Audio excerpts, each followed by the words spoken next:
Hoje eu vou te contar como você faz para trazer luz natural aos seus projetos ao mesmo tempo que controla o ofuscamento. E a gente começa agora.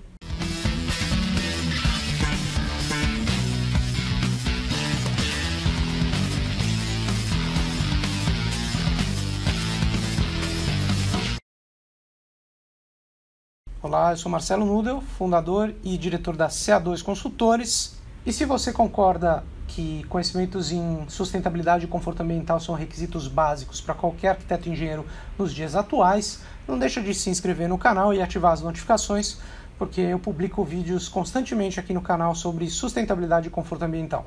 Para que você entenda o conceito de luz natural nos edifícios, é importante você compreender o conceito de espectro de radiação.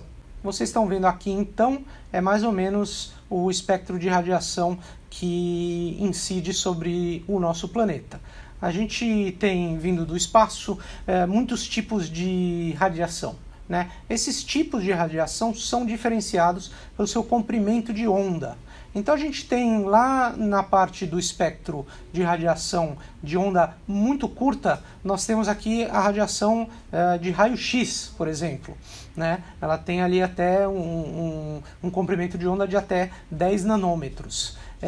A partir daí, um comprimento de onda um pouquinho maior, né? Essa é a radiação ultravioleta, que tem aí na casa dos seus 300 nanômetros de comprimento. Logo após a ultravioleta, nós entramos no espectro de luz visível. Esse espectro de luz visível é justamente a luz que a gente enxerga, e ele varia de 400 nanômetros a 700 nanômetros aproximadamente. Após esse comprimento de onda, nós começamos a ter comprimentos de onda muito maiores, e é quando a gente encontra a radiação infravermelha, que é o que a gente percebe como calor, e as ondas de rádio, que aí tem um comprimento de onda muito maior, né? Dentro desse espectro de radiação, nós temos aquilo que vem diretamente do Sol, que é o que a gente chama de espectro solar. O espectro solar, ele é subdividido em 3 grandes componentes: a radiação ultravioleta, a radiação de luz visível e a radiação infravermelha.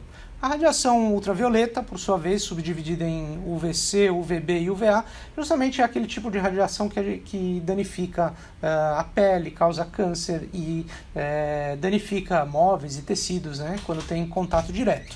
Logo na sequência a gente tem, então, como eu mencionei, a radiação de luz visível, né, que é aquilo que a gente de fato enxerga, e logo após a gente tem a radiação infravermelha, que a gente não enxerga, é aquilo que a gente sente como calor, e você só consegue enxergar ela, transformar ela em imagem com aquelas câmeras termográficas, né? Então o que a gente está falando especificamente é apenas uma pequena parcela do espectro solar, que é o espectro de luz visível. Vamos entrar um pouquinho nas grandezas da iluminação, porque isso acaba causando um pouco de confusão. O que é lumens, o que é lux, o que a gente enxerga, o que é refletido. Então eu vou explicar um pouco esses conceitos.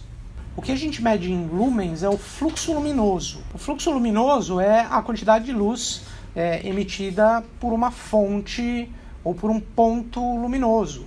Ela é dada em lumens. Então, se a gente considerar uma fonte omnidirecional, ou seja, emitindo luz em todos os sentidos, essa quantidade de luz emitida por esse ponto é considerado o fluxo luminoso, e ele é, portanto, medido em lumens. Então, o Sol é uma fonte de luz omnidirecional, né? Então, ele tem um fluxo luminoso específico, e esse fluxo luminoso ele irradia luz visível em todas as direções de forma uniforme. Se a gente fosse capaz, e no caso de luz artificial a gente é capaz de fazer isso, direcionar essa fonte luminosa em uma direção específica ou num ângulo esférico, né, a gente teria o que a gente chama de intensidade luminosa, né? Então, quanto maior é a abertura desse ângulo, menor é a intensidade luminosa, porque ele está espalhado numa área maior.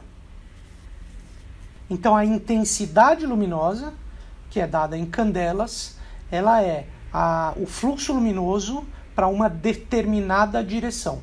Agora eu falo de 2 conceitos que às vezes causam uma confusão, que é o conceito de luminância e iluminância. Luminância, que é medida em candelas por metro quadrado, é aquilo que a gente enxerga. Ou seja, é aquilo que chega aos nossos olhos, seja de uma fonte emissora de luz, ou seja de uma fonte refletora de luz. Então, quando a gente fala determinada superfície me parece brilhante ou clara, o que nós estamos descrevendo é justamente a luminância desta superfície que está refletindo luz diretamente para os nossos olhos. Então, luminância é o brilho de uma superfície ou de uma fonte emissora. Quando nós olhamos para o Sol, nós estamos recebendo esta fonte de luz diretamente nos nossos olhos, então isso é também considerado luminância. Ele é dado então em candelas por metro quadrado. Agora, o que é o lux, que é talvez a unidade de medida mais conhecida quando a gente fala de iluminação? Lux é aquilo que chega na superfície antes dela ser refletida. A gente pensa da seguinte forma: lux é igual a lumens por metro quadrado, é a mesma coisa. Então, se você tem lumens, se você tem uma fonte luminosa emitindo luz sobre uma superfície, quanto mais próximo desta superfície o ponto de luz estiver, menor vai ser a área que ele ocupa. Então, se lux é igual a lumens por metro quadrado, para a mesma quantidade de lumens, quando você tem uma área menor, você tem uma quantidade de lux maior. Você pode entender isso da seguinte forma: se eu colocar um luxímetro mais próximo a uma fonte luminosa, que está, por exemplo, uma luminária no teto, eu vou ter uma leitura com uma maior quantidade de lux. Por quê? Porque eu estou emitindo uma mesma fonte luminosa para uma área de espalhamento dessa luz muito menor. Então, se o meu denominador é menor, o meu resultado me dá um número maior. Ou seja, se a minha área é menor, a quantidade de lux é maior, porque lux é igual a lumens dividido por metro quadrado. Então, lembra do seguinte: lux não é aquilo que a gente enxerga. Lux é aquilo que chega nas superfícies antes dela refletir para os nossos olhos. Lux é uma unidade de iluminância, candelas por metro quadrado é uma unidade de luminância. Ela define o brilho das superfícies. Para que a gente faça um bom projeto de luz natural, a gente precisa entender a hierarquia das principais fontes de luz natural que a gente tem no nosso meio. A primeira delas é a luz solar direta, o próprio nome diz, o Sol incidindo direto dentro do seu edifício. Em segundo lugar, a gente tem a luz natural difusa, que é a luz de céu. E em terceiro lugar, a luz solar refletida das superfícies. A luz solar direta é a que tem o maior brilho, ou seja, é a que tem a maior quantidade de candelas por metro quadrado. Ela é, sem dúvida, a fonte mais potente de iluminação, né? Mas ela também é uma faca de dois gumes, porque ela traz uma grande quantidade de luz e, ao mesmo tempo, traz também uma grande quantidade de calor. Porque toda essa luz visível que chega no teu espaço, que entra através dos vidros, ela vai ser absorvida pelas superfícies, vai refletir de volta para o espaço na forma de radiação infravermelha, ou seja, de calor. Então, trazer muita luz significa também trazer muito calor para os teus espaços. A luz direta ele é altamente dinâmica, então você não pode esperar uma uniformidade dela. Passou uma nuvem, ela vai bloquear e ela vai significativamente alterar a visual do teu espaço. A luz direta também oferece os maiores riscos de ofuscamento. Ela caiu sob a sua vista, ela vai te cegar momentaneamente e você vai ter que colocar um anteparo, a mão ou uma cortina ou alguma coisa que te proteja dela. Ela é tão brilhante que você não consegue exercer as suas atividades de dentro de um espaço se ela estiver incidindo diretamente nos seus olhos. Ou mesmo se ela estiver incidindo em alguma outra superfície a qual os seus olhos precisem focar. A luz solar difusa, por sua vez, ela tem segundo nível de brilho, né? Na escala de hierarquia das fontes de luz. Ela vai ser diretamente proporcional à quantidade de céu que um determinado ponto iluminado consegue enxergar. Então, como vocês estão vendo na imagem aqui, quanto maior é esse ângulo de abertura para o céu, maior vai ser a quantidade de luz difusa que esse ponto vai estar sujeito. A luz solar difusa ela é muito mais consistente. Ela pode passar uma nuvem em algum determinado momento, mas ela vai oferecer uma uniformidade muito mais consistente do que a luz natural direta. Apesar dela trazer também uma parcela de calor, é muito menos significativa. Então, é muito mais interessante você abrir o teu edifício para direções onde você tenha mais visão de céu, né, e menos visão de sol para determinados tipos de edifícios. Então, escolas, edifícios de escritório, você não quer uma radiação, uma luz direta incidindo sobre o seu espaço, né, porque vai te causar ofuscamento e justamente porque são dois espaços, né? Escolas e edifícios de escritório onde você tem a sua visão fixa num ponto, né? Você não pode mover muito. Então você quer trazer mais luz difusa e menos luz direta.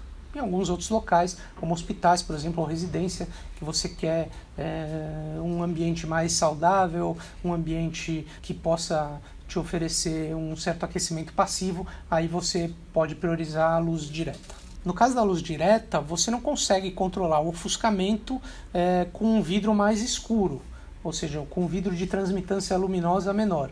Você só consegue controlar com um anteparo físico, né? Como um brise, por exemplo, ou uma cortina. No caso da luz difusa, você consegue, ao escurecer esse vidro, você consegue controlar o ofuscamento.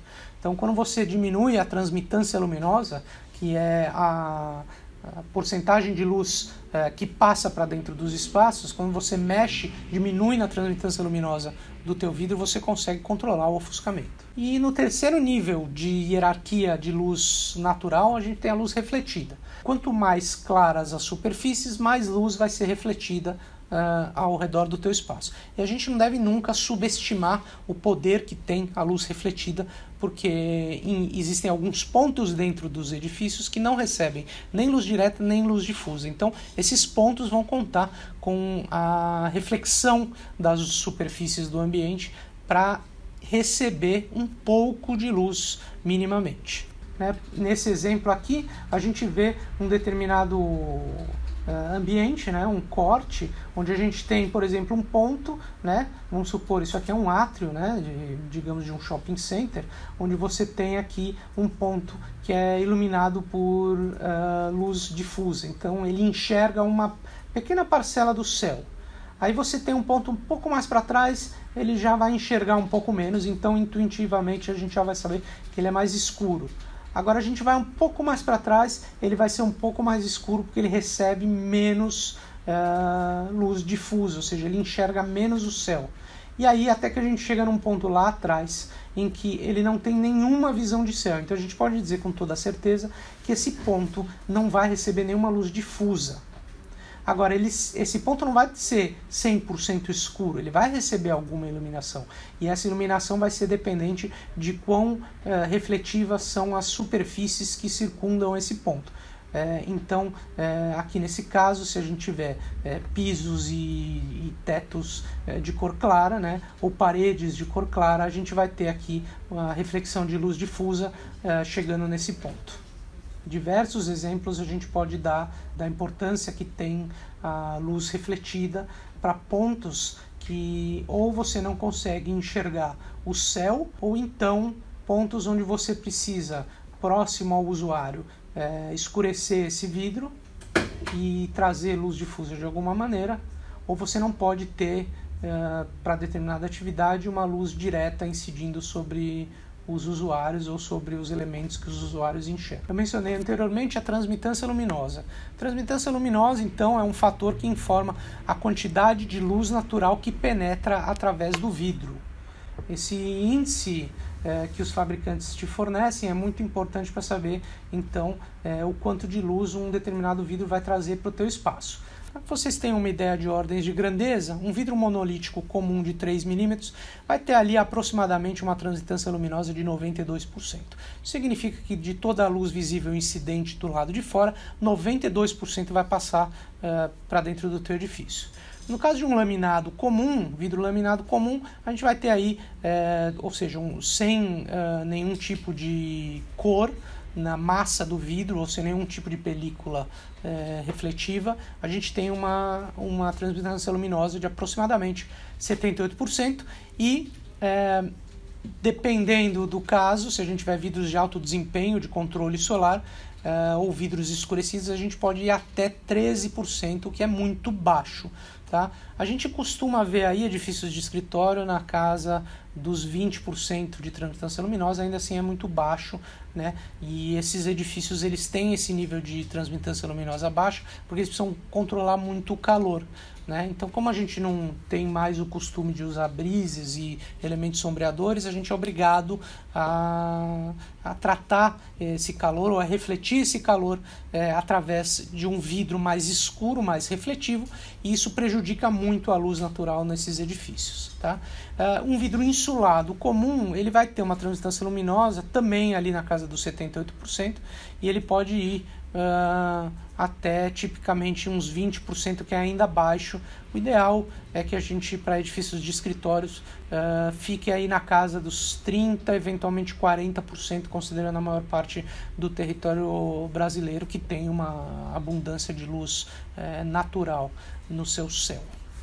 A gente tem aqui no Brasil uma norma, a norma de desempenho NBR 15575, que te exige níveis mínimos de iluminância, né? Ou seja, a luz incidente medida em lux nos teus ambientes. Tá? Então o que eu estou mostrando aqui agora são imagens de simulações de iluminância de edifícios residenciais que foram projetados de acordo com a norma de desempenho.